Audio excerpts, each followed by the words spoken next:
Sejam bem-vindos, começando mais um vídeo. Nesse vídeo aqui eu vou falar sobre esse jogo que aconteceu ontem, a final entre Corinthians e Flamengo, onde o Corinthians venceu o Flamengo por 2-0.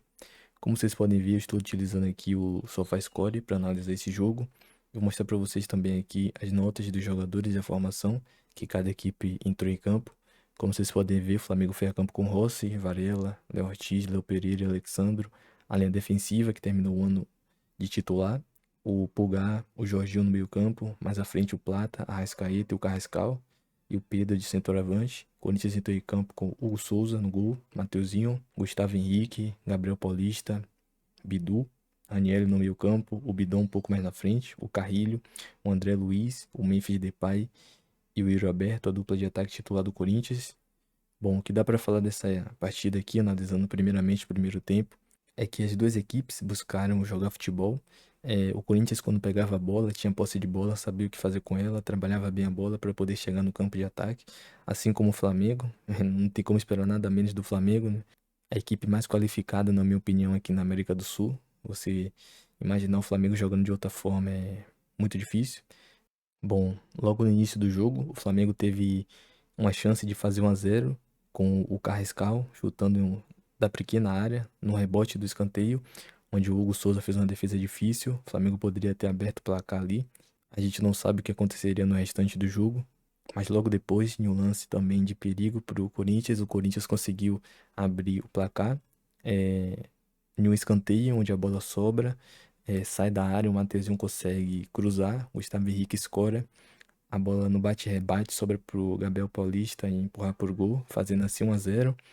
Quando você faz 1-0 numa partida como essa, em uma final contra um time grande, o Corinthians também é um time grande, entre dois times grandes, você já dá aquela relaxada no jogo, você já não precisa ficar muito tenso. 1-0, um placar favorável, os jogadores do Corinthians ali tiveram uma certa tranquilidade pro decorrer da partida. Logo depois, o Corinthians teve outra grande oportunidade, na minha opinião, que foi a arrancada do Bidu no contra-ataque. E o Memphis Depay, cara a cara com o Rossi, chutou meio em cima do Rossi. É lógico que foi uma grande defesa, não é querendo tirar o mérito do Rossi. O Memphis Depay poderia ter feito o segundo gol e liquidar o jogo ali logo no primeiro tempo. Foi um jogo muito, como é que eu posso dizer pra vocês? Não foi um jogo assim tão pegado, mas alguns jogadores perderam a cabeça, como o Carrascal. Teve no início também o Alexandro tentando dar uma cotovelada no Bidon, mas o Carrascal prejudicou demais o Flamengo nessa partida. Acertou uma cotovelada no Bidon. O jogo foi pro intervalo. Na minha opinião, foi um erro do juiz aí. Eles poderiam ter visto isso logo no final do jogo, porque você prejudicou o Flamengo, prejudicou o Felipe Luiz ali.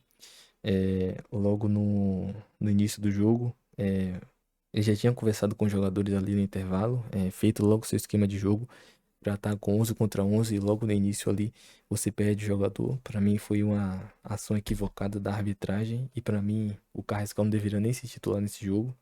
Não sei se a torcida do Flamengo concorda, deveria ser o Everton Cebolinha. Mas se for por conta da fisiologia, porque o Cebolinha não tinha uma grande possibilidade de se contundir nessa partida, começando de titular ou podendo estourar o jogador, acho que é válido você trocar.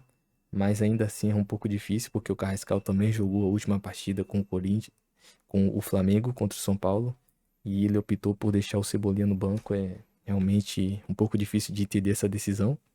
Bom, mas partindo para o segundo tempo, o Corinthians também teve outras oportunidades de fazer o segundo gol. Teve um gol perdido com. Um gol perdido não, teve o lance do impedimento, onde o Yuri Alberto chuta, o Rossi faz uma defesa, o DP depois no rebote consegue fazer 2-0, mas o juiz anula o gol. E dali para frente a gente podia ver que o Corinthians iria se defender, estava certo, com o placar, uma vantagem no placar, não havia necessidade de se expor tanto. O Flamengo precisava criar mais oportunidades de gol. O Flamengo teve uma bola na trave com o Pulgar, recapitulando aqui para vocês, logo do início do jogo, do segundo tempo, já com um jogador a menos, poderia ter empatado o jogo. E no último lance da partida, para mim a chance mais clara de poder empatar o jogo foi com o Lucas Paquetá, que ele domina de dentro da área, com boas possibilidades ali de fazer um gol e levar o jogo, se eu não me engano, não sei nem se tem prorrogação ou pros pênaltis, ou pra, não me lembro. Poderia ser um empate do Flamengo, e aí o jogo poderia ter ido pros pênaltis, e nos pênaltis a gente não sabe o que iria acontecer. mas foi um gol perdido. E logo depois veio um lance do gol do Yuri Alberto, onde ele dá uma arrancada, vindo de uma posição legal. O VAR depois analisa, ele dá uma cobertura no Rossi e faz assim o segundo gol para sacramentar o título do Corinthians. Para mim foi merecido. O Corinthians foi uma equipe que jogou bem, soube jogar o jogo. O Corinthians tá melhor fisicamente que o Flamengo, mais inteiro. O Flamengo ainda tem alguns jogadores que não estão 100%, mas o Corinthians não teve nada a ver com isso, conseguiu ganhar seu título. O torcedor do Corinthians está feliz, o torcedor do Flamengo está na bronca. Realmente é um pouco difícil você com um time desse perder uma final, mas é futebol. O time do Flamengo é muito qualificado. Vou trazer para vocês aqui os jogadores que entraram no segundo tempo, para vocês poderem ver. O Paquetá, o Bruno Henrique, o Ayrton Lucas, o De La Cruz e o Everton Cebolinha para o Flamengo.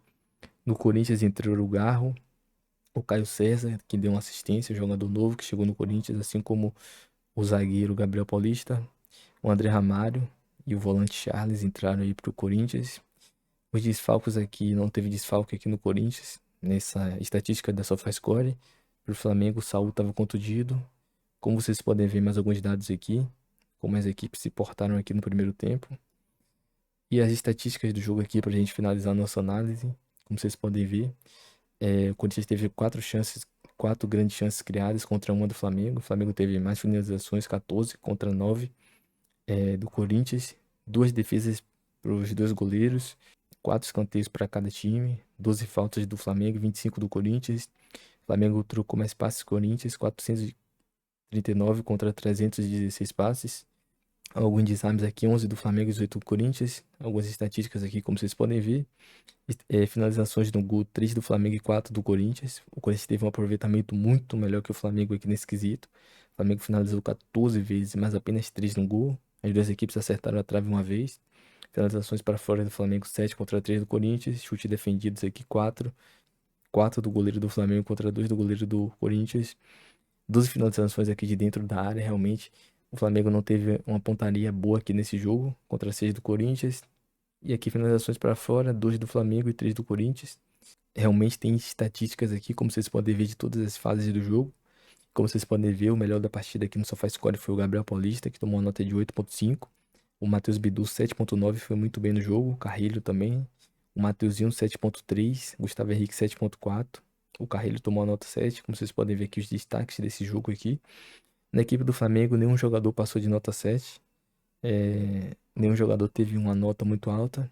E vale destacar aqui o destaque negativo, que foi o Carrascal, com a nota de 5.6 na partida, prejudicou demais o Flamengo. Foi um jogador que não teve a cabeça no lugar e acabou prejudicando totalmente o Flamengo no jogo. Bom, então foi isso. Essa aqui foi uma análise minha. Falei um pouco sobre esse jogo aqui. Espero que vocês tenham gostado. Se você gostou, se você é flamenguista, se você é corintiano, eu peço que você deixe um like aí, comente aí o que você achou dessa partida. Se você concorda comigo aqui em alguma coisa que eu falei, ou se você discorda, é só deixar aí nos comentários. E eu peço também que você se inscreva no canal para dar aquela moral e aquela força que ajuda bastante aqui o canal a crescer. É isso, rapaziada. Tamo junto. Até o próximo vídeo.